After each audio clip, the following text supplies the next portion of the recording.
താമരശ്ശേരിയിലെ അറിവ് മാലിന്യ സംസ്കരണ കേന്ദ്രമായ ഫ്രഷ് കട്ട് അടച്ചുപൂട്ടണമെന്നാവശ്യപ്പെട്ട് മൗനജാഥ.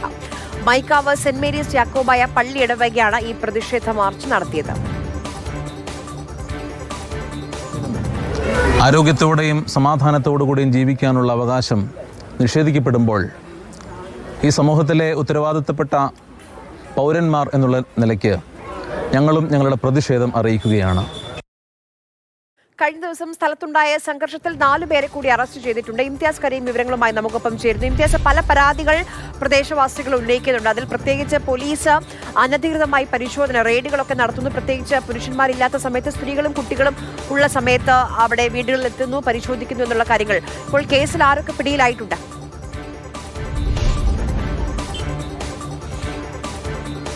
ആര്യ, 4 പേരെ കൂടെ ഇപ്പോൾ പോലീസ് കസ്റ്റഡിയിലെടുത്തിരിക്കുന്നു എന്നുള്ളതാണ് വിവരം. അവിടെ വീടുകളിലൊക്കെ വ്യാപകമായ റെയ്ഡ് പോലീസ് നടത്തുകയും ചെയ്തിരുന്നു. അതിലാണ് ഇപ്പോൾ 4 പേരെ കൂടെ പിടികൂടിയിരിക്കുന്നത്. ഇപ്പോൾ 9 പേരുടെ അറസ്റ്റാണ് പോലീസ് രേഖപ്പെടുത്തി എന്നുകൂടെ പറയുന്നത്. അതിലിപ്പോൾ താമരശ്ശേരിയിലെ ഉമ്മരം സ്വദേശിയായിട്ടുള്ള ഷബാദ്, അതുപോലെ തന്നെ മുഹമ്മദ് ബഷീർ, ജിതിൻ വിനോദിന് 19 വയസ്സാണ്. അതുപോലെ തന്നെ ഷബാദ് തുടങ്ങിയ വാവാട് സ്വദേശി ഷഫീഖ് തുടങ്ങിയ 4 പേരെയാണ് ഇപ്പോൾ താമരശ്ശേരി പോലീസ് കസ്റ്റഡിയിലെടുത്തിരിക്കുന്നത്. പക്ഷെ അതിൽ നമ്മൾ കാണേണ്ടത് ഈ പ്രധാന പട്ടിക എന്ന് പറയുന്നതിൽ പെട്ട ആളുകളല്ല ഇവരെല്ലാം എന്നുള്ളതാണ്. ഇവരെയൊക്കെ കണ്ടാൽ അറിയാവുന്ന ആളുകളെ ഉൾപ്പെടുത്തിക്കൊണ്ട് പോലീസ് എന്നൊരു അക്രമം എന്ന രീതിയിൽ 8 FIR രജിസ്റ്റർ ചെയ്തിട്ടുണ്ട്. അതിൽ ഉൾപ്പെട്ട ആളുകളെയാണ് ഇപ്പോൾ കസ്റ്റഡിയിലെടുത്തിരിക്കുന്നത്. പക്ഷേ 1, 2, 3 തുടങ്ങിയ പ്രധാന പ്രതിപട്ടികയിലുള്ളവരെ ഒന്നും പോലീസിന് ഇതുവരെയും കസ്റ്റഡിയിലെടുക്കാൻ സാധിച്ചിട്ടില്ല. കഴിഞ്ഞ ദിവസങ്ങളിലൊക്കെ കസ്റ്റഡിയിലെടുത്തവരെ പിന്നീട് അറസ്റ്റ് രേഖപ്പെടുത്തുകയും കോടതിക്ക് മുമ്പിൽ ഹാജരാക്കുകയും